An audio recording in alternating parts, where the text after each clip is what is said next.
हिमाचल के इस बेरोजगार लड़के ने किया रिश्तों का कत्ल। चाकू से इतने सारे वार किए कि चली गई सगे चाचा की जान। अपनी चचेरी बहनों के सिर से छीन लिया पिता का साया और अब पूरी जिंदगी जेल में चक्की पीसेगा।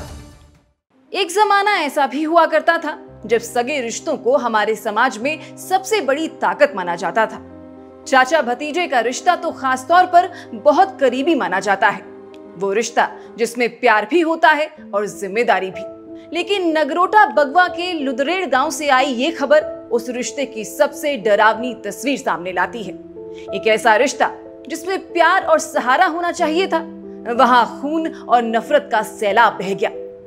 आज रविवार सुबह लुदरेड़ गांव के लोग तब दहशत में आ गए जब 48 वर्षीय अशोक कुमार की खून से लथपथ लाश उनके अपने घर के बाहर पड़ी मिली। ये कोई सड़क हादसा नहीं था, बल्कि ये कत्ल था, और कत्ल भी किसी अजनबी का नहीं बल्कि सगे चाचा का कत्ल था, जिसे अंजाम दिया था उनके 29 वर्षीय भतीजे ने। सुबह करीब 8 बजे का वक्त था। गांव में हमेशा की तरह लोग अपने अपने काम पर निकल रहे थे। अशोक कुमार भी घर से बाहर निकले थे, रोज की तरह मजदूरी पर जाने के लिए। लेकिन शायद उन्हें खुद भी नहीं पता था कि ये उनका आखिरी सफर होगा। रास्ते में ही उनका भतीजा सुखविंदर सामने आ गया। दोनों के बीच किसी बात को लेकर कहासुनी शुरू हो गई। गुस्सा इस कदर बढ़ा कि अचानक सुखविंदर ने जेब से चाकू निकाला और अपने ही चाचा पर एक नहीं पूरे 8 वार कर दिए। ये 8 वार इतने खतरनाक थे कि अशोक कुमार वहीं गिर पड़े। आसपास के लोग जब तक वहां पहुंचे, अशोक लहूलुहान होकर जमीन पर पड़े थे। गांव में चीख पुकार मच गई। परिवार वाले और ग्रामीण तुरंत अशोक को टांडा मेडिकल कॉलेज ले गए, लेकिन किस्मत ने भी जैसे साथ छोड़ दिया। डॉक्टर्स ने उन्हें मृत घोषित कर दिया। पूरे गांव में सन्नाटा छा गया। लोग एक दूसरे से पूछने लगे, आखिर ऐसा क्या हुआ कि भतीजे ने चाचा की जान ले ली। पुलिस जांच में सामने आया कि इस खून खराबे के पीछे पुराना जमीन विवाद था। बताया जा रहा है कि हाल ही में 4 लेन प्रोजेक्ट के मुआवजे में सुखविंदर के परिवार को अच्छी खासी रकम मिली थी। परिवार में किस हिस्से की जमीन किसे मिलेगी, इस पर विवाद लंबे समय से चल रहा था। अशोक कुमार और उसके भाइयों के बीच भी इस मसले पर तनाव था।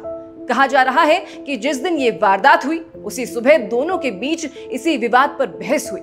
ये बहस इतनी बढ़ी कि गुस्से में भतीजे ने चाकू निकाल लिया और चाचा की जान ले ली। इन ग्रामीणों ने बताया कि अशोक कुमार ने पहले भी आरोपी के खिलाफ शिकायत दर्ज करवाई थी।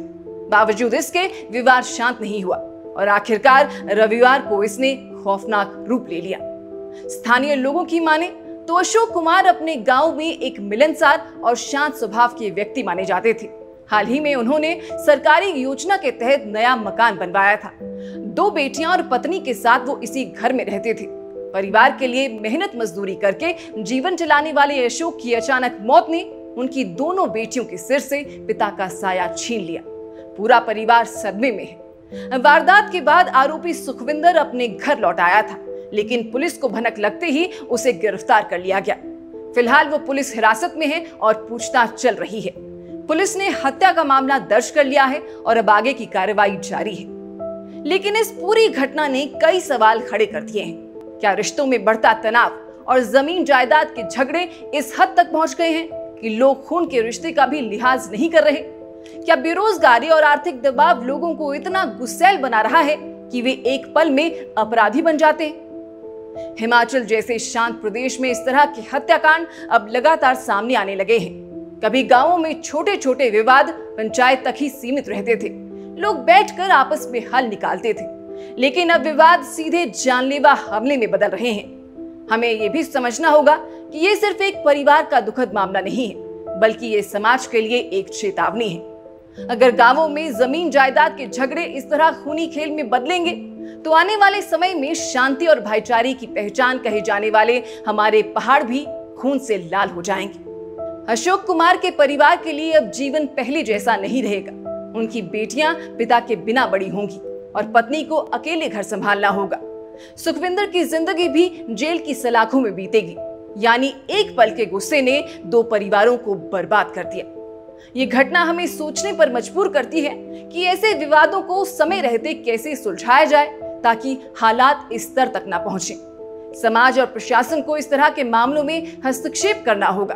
पंचायतों और पुलिस को ऐसी स्थिति में परिवारों को बातचीत के लिए बैठाना चाहिए ताकि तनाव खत्म हो सके, वरना यह हिंसा और बढ़ेगी। इसलिए हमारा आप दर्शकों से अब यही सवाल है कि आपको क्या लगता है कि हिमाचल में बढ़ते अपराधों को रोकने के लिए अब कुछ सख्त कदम उठाने की जरूरत है?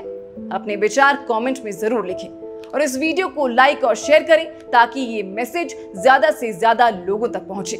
बाकी फिलहाल के लिए इस खबर में बस इतना ही। नमस्कार।